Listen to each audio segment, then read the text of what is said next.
next test I'll be completing is the What in Finkelstein's test. This is used to help identify decurvain tenosynovitis. Decurvain tenosynovitis is seen upon individuals who have play racket sports or in mothers who carry their children. This is where the population in which it's identified most in. This affects the first osseous tunnel, which is abductor pollicis longus and extensor pollicis brevis.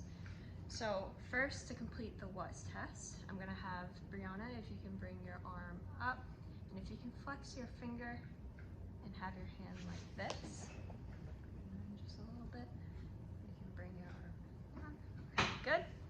So what I'm going to do, Brianna, is I'm going to try to push your finger up towards your index finger, your thumb up towards your index finger. Don't let me move you, okay? Okay. So this is an isometric contraction. Okay, good. Any pain with that? No pain. No? Okay. So a positive test for this would be pain along the abductor pollicis longus.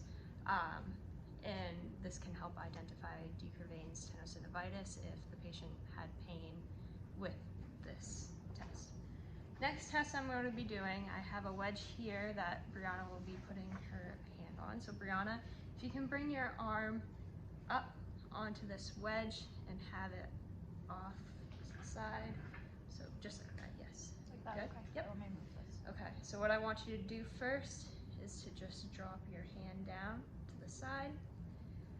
So the first step in Finkelstein's test is to just let gravity do the motion. So Brianna's hand is off of the wedge.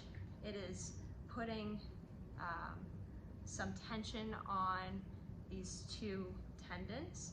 And if she is in an acute inflammation, she would have pain with this. Brianna, do you have pain with this? I do not have pain. No, okay. So if the patient does not have pain, I can come over, apply overpressure onto her finger, and push her down into ulnar deviation. Any pain with that? No pain. No. That's the second step. And you can move into the third step if the patient does not have pain in that second step. So Brianna, what I want you to do is to tuck your thumb, and I'm going to push you down further into that motion, okay?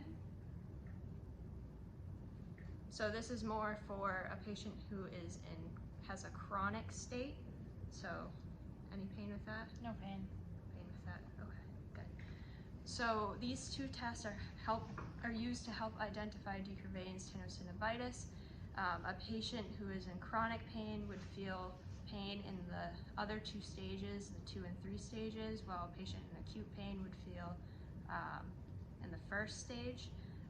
It is important to rule out intersection syndrome and the first CMC osteoarthritis.